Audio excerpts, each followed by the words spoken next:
واصبر على ما يقولون واهجرهم هجرا جميلا وذرني والمكذبين أولي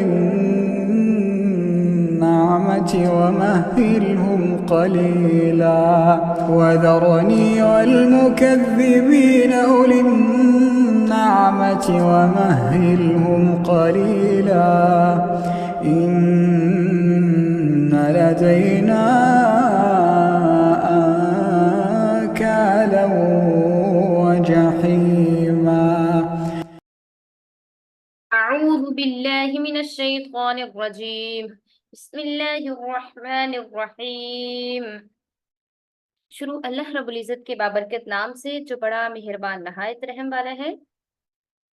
کل کی کلاس میں ہم نے ڈسکس کیا کہ یہ جو سورۃ اللقمان ہے اس میں حضرت لقمان کا ذکر ہے جو کہ ایک بہت بڑے بزرگ تھے، اللہ والے تھے، لیکن وہ پیغمبر نہیں تھے اور اہل عرب ان کو بہت رسپیکٹ دیتے تھے. ان کے اقوال، ان کی دانش مندی اور ان کے عقل کی وجہ سے، زیادہ عقل ہونے کی وجہ سے ان کو بہت زیادہ رسپیکٹ دیا کرتے تھے.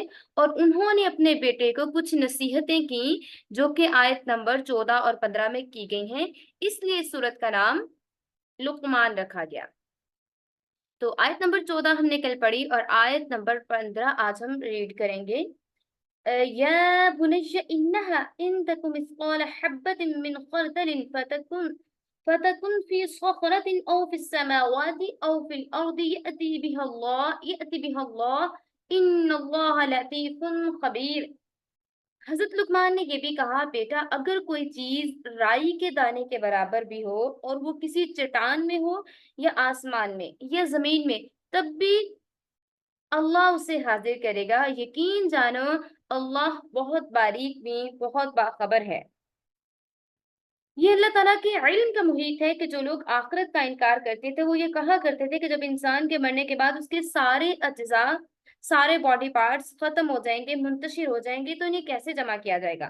حضرت لقمان نے اپنے بیٹے کو بتایا کہ کوئی چھوٹے سے چھوٹا ذرہ بھی زمین و آسمان کی کسی بھی پوشیدہ جگہ پر چلا جائے وہ اللہ تعالیٰ کے علم میں ہے اور وہ اسے نکال لانے پر پوری طرح سے قادر ہے. یاد رکھیے کہ جب کسی شخص کی کوئی چیز گم ہو جائے تو اسے تلاش کرنے کے لیے بعض لوگ یہ بھی بتاتے ہیں کہ آپ کو 11 مرتبہ انا للہ و انا الیہ راجعون پڑھ کر سورہ لقمان کی یہ آیت بھی تلاوت کرنی چاہیے. اور یہ جو دعا، یہ آیت ہے نا، یا بنی انہا ان تک مثقال حبۃ من خردل فتکن فی صخرۃ، یہاں سے لطیف خبیر یہاں تک مینس کہ اگر کوئی چیز گم ہو جاتی ہے تو یہ جب آپ پڑھتے ہیں تو اللہ تعالیٰ کی مہربانی اور قدرت سے ہو سکتا ہے کہ وہ چیز آپ کو مل جائے انشاءاللہ. اگر اللہ چاہے تو وہ چیز آپ کو مل جائے گی، لیکن سٹارٹ میں 11 مرتبہ انا للہ و انا الیہ راجعون بھی پڑھنا ہے. اور اس کا بہت مرتبہ بہت سارے لوگوں نے اس کا تجربہ بھی کیا ہے کہ اللہ تعالیٰ کی مطلب یہ جب آیت پڑھتے ہیں، کیونکہ اس کی ٹرانسلیشن کو ذہن میں رکھتے ہوئے جب پڑھتے ہیں نا کہ کوئی بھی چیز اللہ تعالیٰ سے پوشیدہ نہیں ہے، تو مینس کہ اگر ہماری کوئی بھی چیز ہوگی تو جب ہم یہ ذہن میں رکھتے ہوئے پڑھیں گے کہ کوئی چیز اللہ تعالیٰ سے پوشیدہ نہیں ہے، جہاں پہ جس نے بھی ہماری وہ چیز اٹھائی ہے، چرائی ہے یا گم ہوگی کسی بھی طریقے سے، تو اگر اللہ چاہے تو وہ ضرور مل سکتی ہے انشاءاللہ. یا بنیہ، پھر اگلی انہوں نے اپنے بیٹے کو نصیحت کی، یا بنیہ اے میرے بیٹے، اقیم الصلاۃ نماز قائم کرنا، وامر بالمعروف اور حکم دینا نیکی کا، لوگوں کو نیکی کی تلقین کرو اور برائی سے روکو، عن المنکر برائی سے روکو، واصبر علی ما اصابک اور تمہیں جو تکلیف پیش آئے اس پر صبر کرو، ان ذلک من عزم الامور بے شک یہ بڑی ہمت کا کام ہے. بیٹا نماز قائم کرو، لوگوں کو نیکی کی تلقین کرو، برائی سے روکو اور تمہیں جو کوئی بھی تکلیف پہنچے اس پر صبر کرو، بے شک یہ بڑی ہمت کا کام ہے. کوئی بھی تکلیف پہنچتی ہے تو اس پر جب صبر کیا جاتا ہے تو وہ بڑی ہمت کا کام ہوتا ہے. اس پہ جب صبر کرتے ہیں لیکن اس کے بعد میں جو ثمرات یا جو نتائج ہمیں ملتے ہیں وہ بہت دیر پا ہوتے ہیں، بڑی دیر پا ہوتے ہیں. تو یہاں پہ یہ چیز واضح کی گئی ہے کہ ان ذالک من عزم الامور، یہ بڑی ہمت کا کام ہے کہ جب ہم صبر کرتے ہیں. ولا تصعر خدك للناس ولا تمشي في الارض مرحا ان الله لا يحب كل مختال فخور، اور لوگوں کے سامنے غرور سے اپنے گالوں کو پھیلا کر زمین پر اتراتے ہوئے نہ چلو۔ یقین جانو اللہ کسی اترانے والے یا غرور کرنے والے شیخی باز شخص کو پسند نہیں کرتا۔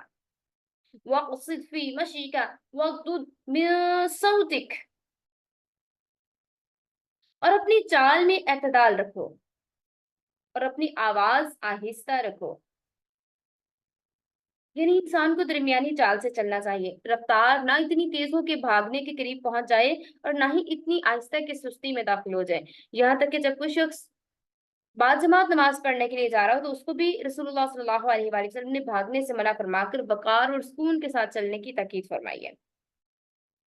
آواز آہستہ، اپنی آواز آہستہ رکھو۔ وَاقْصِدْ فِي مَشْيِكَ وَاغْضُضْ مِن صَوْتِكَ إِنَّ أَنكَرَ الْأَصْوَاتِ لَصَوْتُ الْحَمِيرِ، بے شک سب سے بری آواز گدھوں کی آواز ہے، اونچی آواز یا بری آواز گدھوں کی ہے۔ آواز آہستہ رکھنے کا حکم دیا گیا ہے کہ اپنی چال میں اعتدال رکھنا ہے اور اپنی آواز کو آہستہ رکھو۔ بے شک ان انکر الاصوات لصوت الحمیر، حمیر کہتے ہیں گدھے کو، بے شک سب سے بری آواز گدھوں کی آواز ہے۔ تو آواز آہستہ رکھنے سے مراد یہ نہیں کہ انسان اتنا آہستہ بولے کہ سننے والے کو دقت پیش آئے، اس کو کوئی مشکل پیش آئے، بلکہ اس سے مراد یہ ہے کہ جن کو سنانا مقصود ہے ان تک آواز وضاحت کے ساتھ پہنچ جائے، لیکن زیادہ چیخ چیخ کر چلا کر بولنا اسلامی آداب کے خلاف ہے۔ یہاں تک کہ اگر کوئی شخص درس دے رہا ہو، وعظ کر رہا ہو، نصیحت کر رہا ہو تو اس کی آواز اتنی ہی بلند ہونی چاہیے جتنی اس نے اپنے مخاطب کو سننے سمجھنے کے لیے بیان کرنی ہے۔ اسے زیادہ آواز بڑھانے کو بھی سختی سے منع کیا گیا ہے کہ آپ نے اس سے زیادہ اپنی آواز کو اونچا نہیں کرنا۔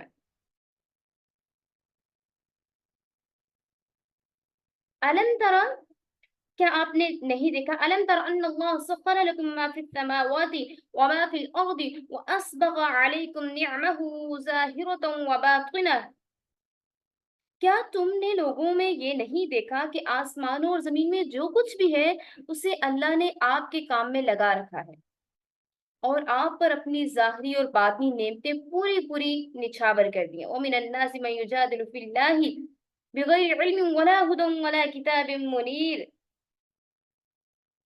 پھر بھی انسانوں میں سے کچھ لوگ ایسے ہیں جو اللہ کے بارے میں بحث کرتے ہیں جبکہ ان کے پاس نہ کوئی علم ہے نہ ہی ہدایت ہے، نہ کوئی ایسی کتاب جو روشنی دکھائے، ولا کتاب منیر، نہ ہی ان کے پاس کوئی ایسی کتاب ہے۔ وہ اللہ کے بارے میں جھگڑتے بھی ہیں، بحث بھی کرتے ہیں، لڑائی جھگڑا بھی شروع کر دیتے ہیں، بغیر علم، نہ ان کے پاس کوئی علم ہے، ولا ہدن، اور نہ ان کے پاس ہدایت ہے، ولا کتاب منیر، اور نہ ان کے پاس روشن کتاب ہے۔ بحث کرنی ہے انہوں نے، دلائل دینے ہیں انہوں نے، لیکن ان کے پاس اس چیز کا نالج بھی نہیں ہے، کوئی ان کے پاس پراپر اور اتھینٹک دلیل بھی نہیں ہے، اس کے باوجود وہ اس پر بحث کریں گے۔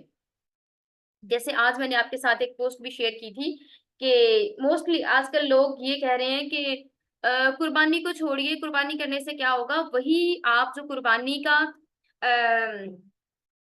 گوشت، اس کے پیسے آپ نے لگانے ہیں، کوئی بکرا خریدنے میں لگانے ہیں، کوئی گائے یا کوئی بھی چیز اس طرح سے خریدنے میں لگانے ہیں، تو وہ پیسے آپ کسی کی بیٹی کی شادی کروا کے اس کو دے سکتے ہیں، کسی کی مدد کر کے اس کو دے سکتے ہیں، اور کسی کو جو ہے اگر کوئی بہت غریب ہے اس کا بل زیادہ آ رہا ہے اس کو سولر پینل لگوا کے دے سکتے ہیں، اس طرح سے مینس کہ بہت سارے لوگ یہ نا اس طرح کی باتیں کر رہے ہیں۔ تو وہ میں نے آج آپ کے ساتھ پوسٹ بھی شیئر کی تھی، تو اس کا جواب کیا بتایا گیا ہے کہ دیکھیں یہ چیز واجب ہے، جیسے نماز پڑھنا واجب ہے، جیسے روزے نماز پڑھنا فرض ہے، ناٹ واجب، سوری ٹو سے، نماز پڑھنا فرض ہے، روزے رکھنا فرض ہے، تو اب قربانی واجب ہے، یاد رکھیے گا قربانی واجب ہے۔ اس کا میں آپ کو بتاتی ہوں۔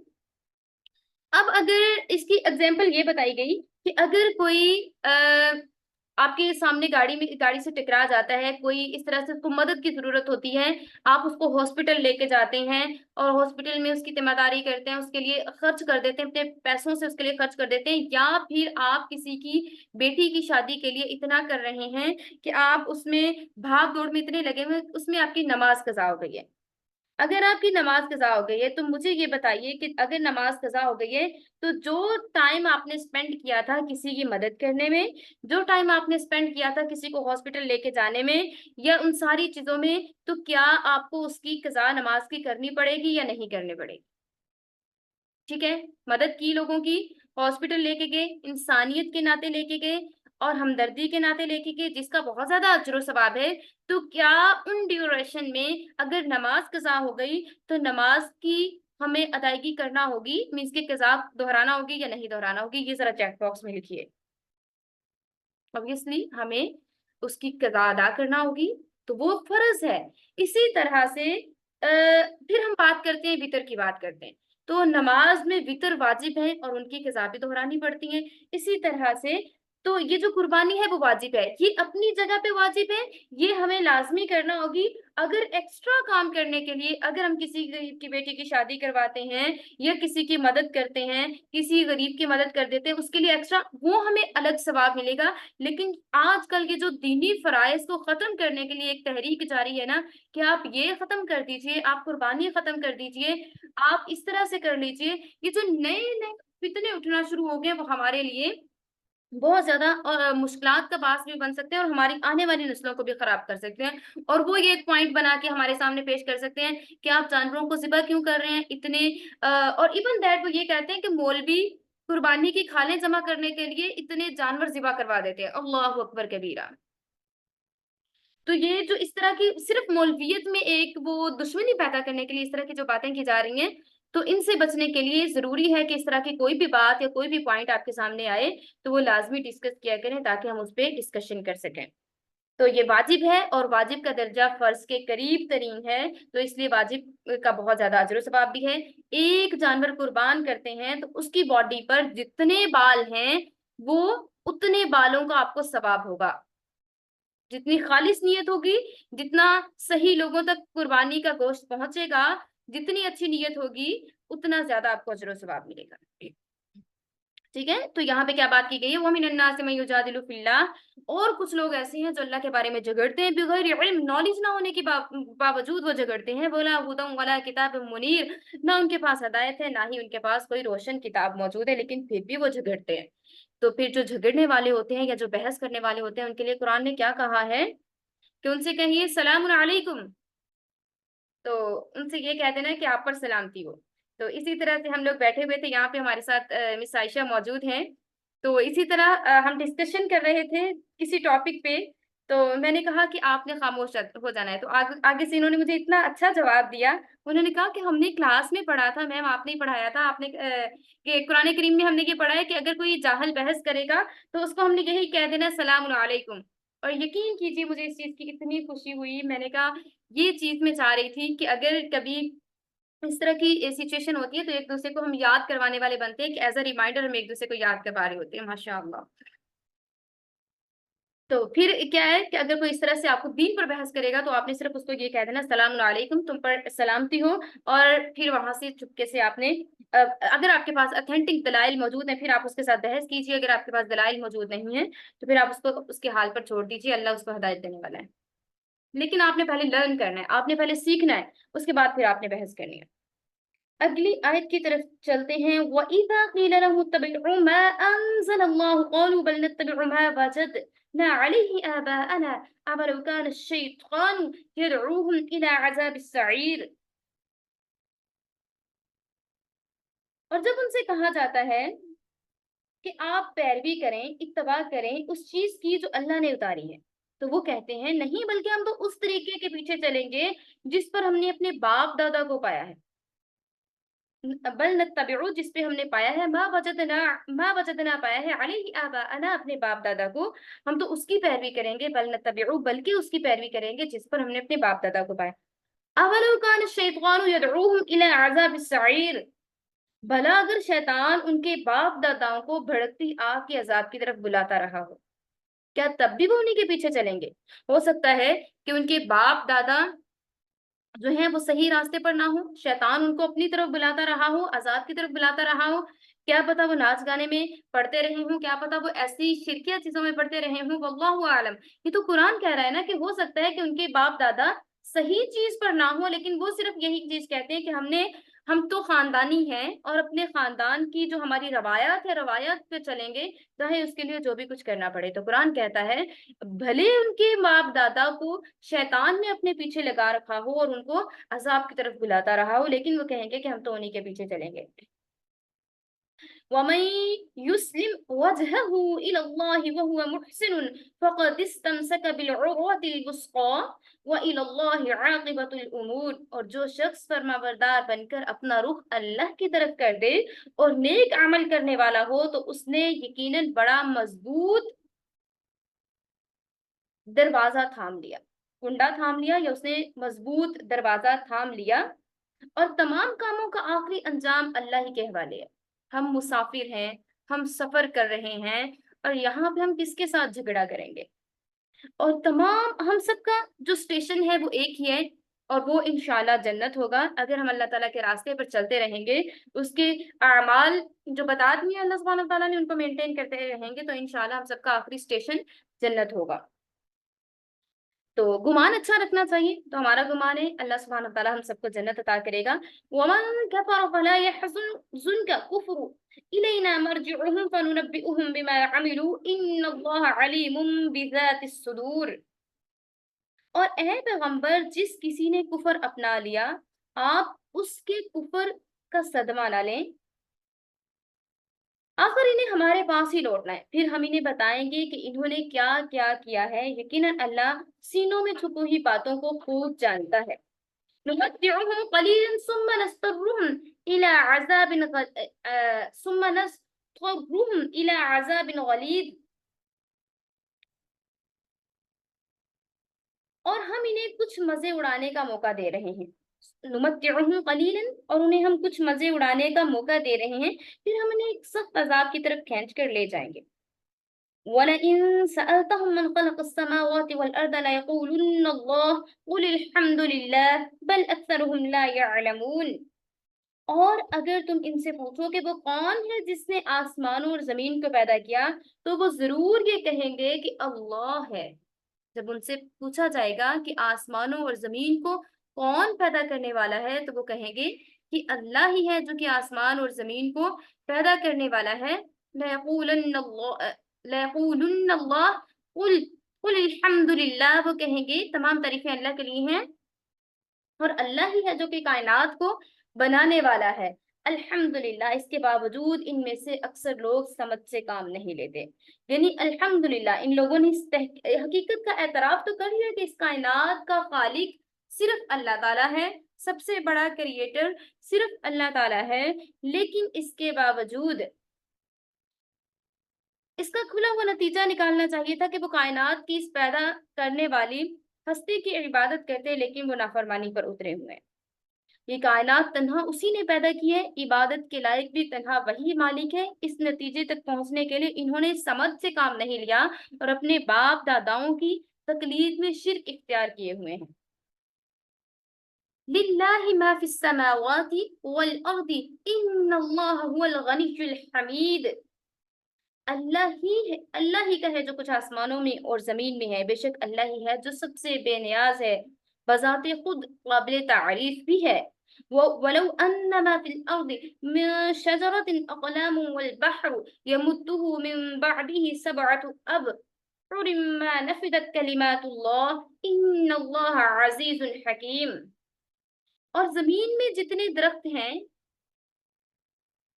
اگر وہ قلم بن جائیں، اور جو سمندر ہیں اس کے علاوہ 7 سمندر اور ساتھ مل جائیں اور وہ روشنائی بن کر اللہ سبحانہ تعالیٰ کی صفات لکھیں، تب بھی اللہ کی باتیں ختم نہیں ہوں گی۔ ما نفدت کلمات اللہ، اور اللہ تعالیٰ کی باتیں ختم نہیں ہوں گی۔ اور زمین میں جتنے درخت ہیں اگر ان کی کلمیں بنا لی جائیں، اور یہ جو سمندر ہے اس کے علاوہ 7 سمندر اور ان میں مل جائیں اور ان کی روشنائی بن کر اللہ کی صفات لکھی جائیں، تب بھی اللہ کی باتیں ختم نہیں ہوں گی۔ اللہ اکبر کبیرہ۔ ان اللہ عزیز الحکیم، بے شک اللہ تعالیٰ ہر چیز پہ غالب اور حکمت والا ہے، بے شک اللہ تعالیٰ غالب اور حکمت والا ہے۔ حقیقت یہ ہے کہ اللہ اقتدار کا مالک بھی ہے، حکمت کا مالک بھی ہے۔ ما خلقكم ولا بعثكم الا كنفس واحدة ان اللہ سمیع بصیر۔ تم سب کو پیدا کرنا اور دوبارہ زندہ کرنا اللہ کے لیے ایسا ہی ہے جیسے ایک انسان کو پیدا کرنا اور دوبارہ زندہ کرنا۔ یقیناً اللہ ہر بات سنتا، ہر چیز دیکھتا ہے۔ ألم تر أن الله يولج الليل في النهار ويولج النهار في الليل وسخر الشمس والقمر كل يجري إلى أجل مسمى وأن الله بما تعملون خبير. کیا تم نے نہیں دیکھا کہ اللہ رات کو دن میں داخل کرتا ہے اور دن کو رات میں داخل کرتا ہے، اور اس نے سورج اور چاند کو کام میں لگا رکھا ہے کہ ہر ایک کو متعین مدت تک کے لیے رواں دواں کر دیا ہے، اور کیا تمہیں یہ نہیں معلوم کہ اللہ پوری طرح باخبر ہے کہ تم کیا کرتے ہو؟ وَأَنَّ اللَّهَ بِمَا تَعْمَلُونَ خَبِيرٌ، اللہ اس چیز سے پورے طریقے سے باخبر ہے کہ تم کیا کر رہے ہو۔ تمہاری ایک ایک چیز جو ہے وہ اللہ سے پوشیدہ نہیں ہے، تمہارا کوئی بھی عمل ہے، تمہاری کوئی بھی سوچ ہے، اللہ تعالیٰ تک اس کی رسائی ہے اور اس کو اللہ تعالیٰ اچھے سے جانتا ہے۔ ذلك بأن الله هو الحق وأن ما يدعون من دونه الباطل وأن الله هو العلي الكبير۔ یہ سب کچھ اس لیے ہے کہ اللہ ہی کا وجود سچا ہے اور اس کے سوا جن معبودوں کو یہ مشرک پکارتے ہیں وہ بے بنیاد ہیں، اور اللہ ہی وہ ہے جس کی شان بہت اونچی ہے، جس کی ذات بہت بڑی ہے۔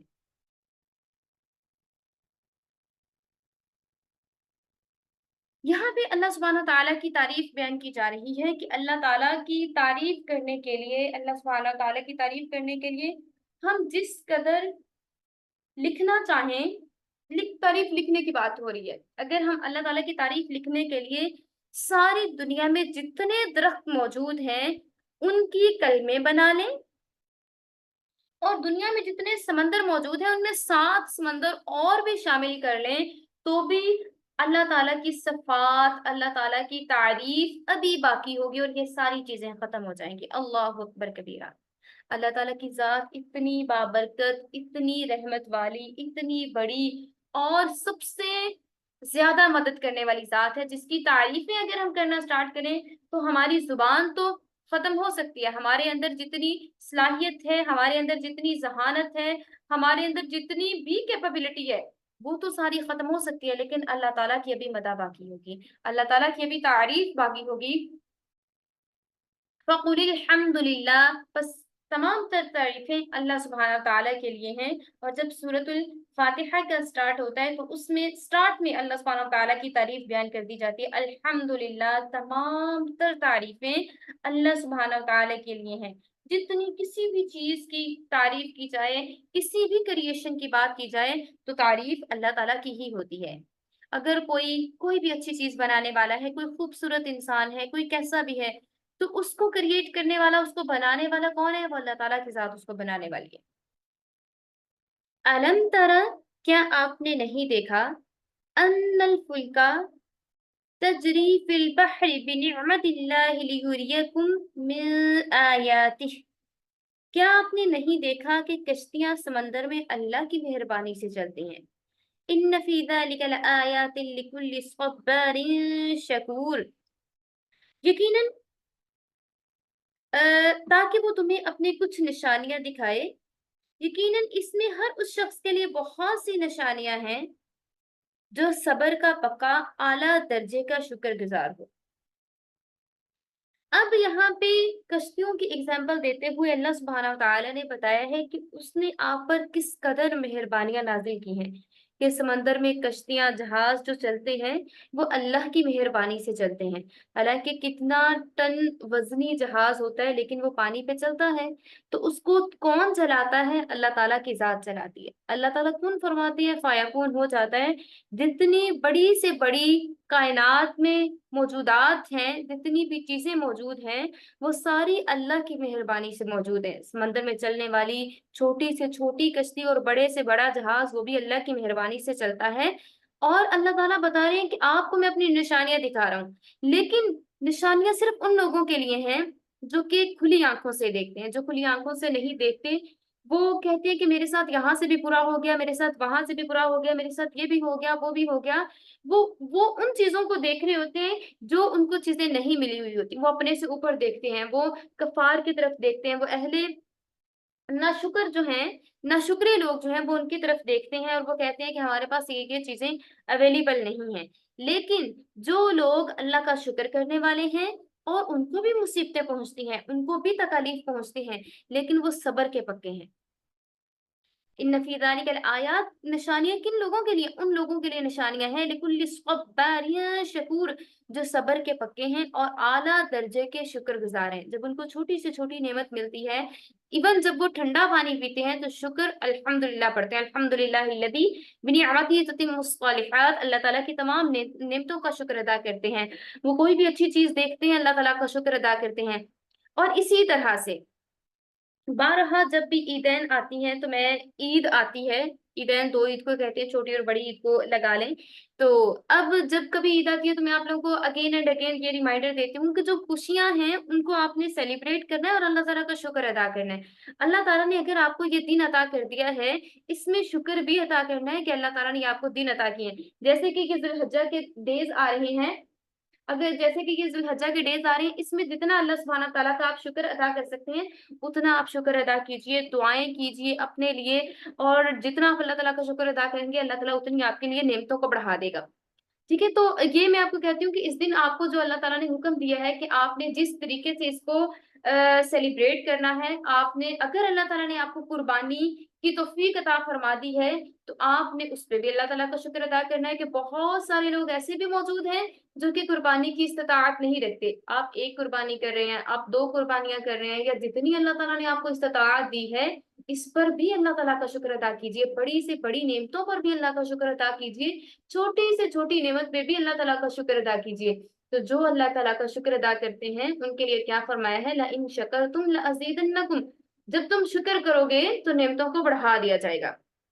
تو یہاں پہ یہی چیز ڈسکس کی جا رہی ہے۔ اگلی آیت کی طرف چلتے ہیں، اور پھر اللہ تعالیٰ کی کچھ نشانیاں یہاں پہ ان آیات میں واضح کی جا رہی ہیں۔ وَإِذَا غَشِيَهُم مَوْجٌ كَالظُّلَلِ دَعَوُا اللَّهَ مُخْلِصِينَ لَهُ الدِّينَ، اور جب موجیں سائبانوں کی طرف ان پر چڑھ آتی ہیں تو وہ اللہ کو اس طرح پکارتے ہیں کہ اس وقت ان کا خالص عقیدہ اسی پر ہوتا ہے۔ جب کبھی ان کو ڈوبنے کا خطرہ ہوتا ہے یا ان کو لگتا ہے کہ موجیں ان کی طرف چڑھ دوڑیں گی تو وہ اللہ کو پکارنا شروع کر دیتے ہیں۔ یہ کن کی بات کی جا رہی ہے؟ مشرکین کی بات کی جا رہی ہے کہ اللہ کو پکارنا شروع کر دیتے ہیں۔ تب ان کو یاد آ جاتا ہے کہ ہم تو کسی بت کو مانتے ہی نہیں تھے، یا ہم تو کسی اور کو پکارتے نہیں تھے، تو وہ پھر فوراً سے اللہ تعالیٰ کو پکارنا شروع کر دیتے ہیں۔ تو اللہ تعالیٰ یہی چیز ان کو یاد دلا رہے ہیں کہ آپ جو اللہ تعالیٰ کو پہلے جھٹلایا کرتے تھے، اب جیسے ہی آپ نے طوفان دیکھا کہ بڑی بڑی لہریں، بڑی بڑی موجیں سامنے آنا شروع ہوئی ہیں، آپ نے فوراً سے اللہ کو پکارنا شروع کر دیا ہے، خالص ہو کر اللہ کو پکارنا شروع کر دیا۔ پھر تو آپ کو یاد ہی نہیں رہا کہ آپ تو شرک بھی کرتے تھے۔ فَلَمَّا نَجَّاهُمْ إِلَى الْبَرِّ فَمِنْهُمْ مُقْتَصِدٌ وَمَا يَجْحَدُ بِآيَاتِنَا إِلَّا كُلُّ قَتَّارٍ كَفُورٍ، پھر جب وہ ان کو بچا کر خشکی پر لے آتا ہے تو ان میں سے کچھ ہیں، جب وہ ان کو بچا کر خشکی پر لے آتا ہے تو ان میں سے کچھ ایسے ہیں جو کہ راہ راست پر رہتے ہیں، باقی شرک کرنے لگتے ہیں۔ کچھ تو ہیں جو کہ سمجھتے ہیں کہ ہاں اللہ نے ہمیں اگر اس چیز سے نکال لیا ہے، یا برے وقت میں ہم جب اللہ کو پکار رہے تھے اللہ نے ہی ہماری اس پکار کا جواب دیا ہے، تو وہ اسی چیز پر رہتے ہیں، لیکن باقی پھر شرک کرنے لگتے ہیں اور ہماری آیات کا انکار وہی شخص کرتا ہے۔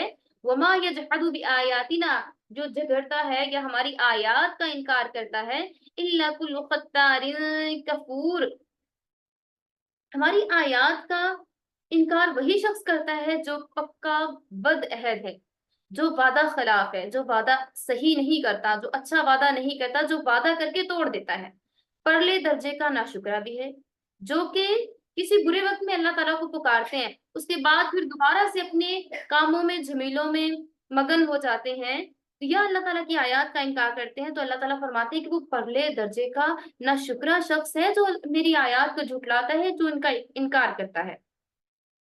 یا ایھا الناس اتقوا ربکم واخشوا یوما لا یجزی والد عن ولدہ، اے لوگو اپنے پروردگار کی ناراضی سے بچو اور ڈرو اس دن سے جب کوئی باپ اپنے بیٹے کے کام نہیں آئے گا، اور نہ کسی بیٹے کی یہ مجال ہوگی وہ اپنے باپ کے ذرا بھی کام آ جائے۔ تو روزے قیامت کی بات ہو رہی ہے، جب نہ باپ اپنے بیٹے کے کام آئے گا، نہ بیٹے کی یہ مجال ہوگی کہ وہ اپنے باپ کے ذرا بھی کام آ سکے۔ وَلَا مَوْلُودٌ هو جاز عن والده شيئا، وہ اپنے باپ کے ذرا بھی کام نہیں آ سکے گا. ان وعد اللہ حق فلا تغرنکم الحیات الدنیا ولا یغرنکم باللہ الغرور. یقین جانیے کہ اللہ کا وعدہ سچا ہے، اس لیے ایسا ہرگز نہ ہونے پائے کہ یہ دنیاوی زندگی تمہیں دھوکے میں ڈال دے، اور ایسا ہرگز نہ ہونے پائے کہ وہ شیطان تمہیں اللہ کے معاملے میں دھوکے میں ڈال دے، جو سب سے بڑا دھوکے باز ہے. تو کبھی بھی دھوکے میں نہیں پڑنا. دنیا کی زندگی ہے ہی دھوکا، یہ پانی کے ایک بلبلے کی بھی حیثیت نہیں ہے. دنیا کی زندگی ہے ہی دھوکا. یہ نہ ہو کہ دنیا کی زندگی آپ کو دھوکے میں ڈالے رکھے. اللہ تعالیٰ نے فرمایا، ریمائنڈر دیا جا رہا ہے کہ نہ باپ بیٹے کے کام آئے گا، نہ بیٹا باپ کے کام آ سکے گا. یقین جانیے اللہ کا یہ سچا وعدہ ہے، اور ایسا نہیں ہونا چاہیے کہ دنیا کی زندگی تمہیں دھوکے میں ڈال دے اور تم شیطان کی چال بازیوں میں گرفتار ہو جاؤ. ان اللہ عنده علم الساعہ، یقیناً قیامت کی گھڑی کا علم.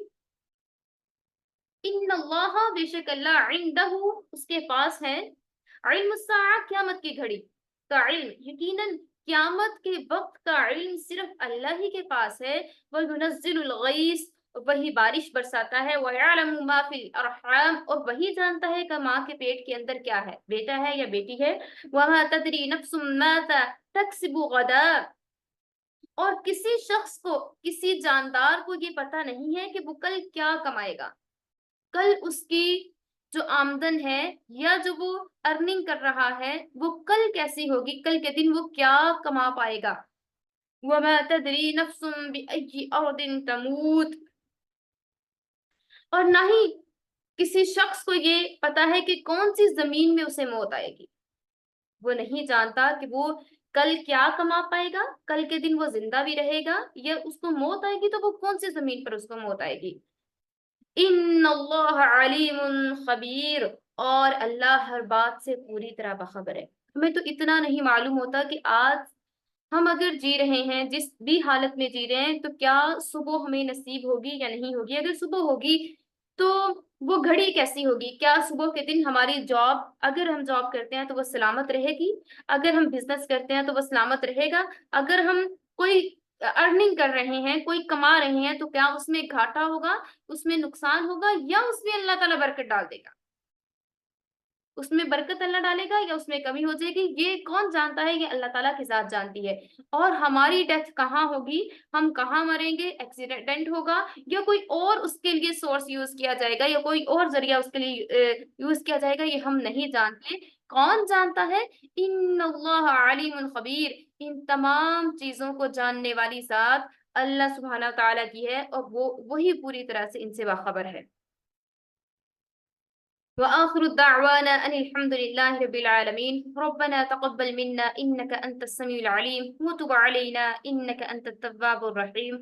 Heartily congratulations to all. Alhamdulillah, we are successfully completed Surah Al-Luqman Tafsir Al-Quran. Alhamdulillah, congratulations to all.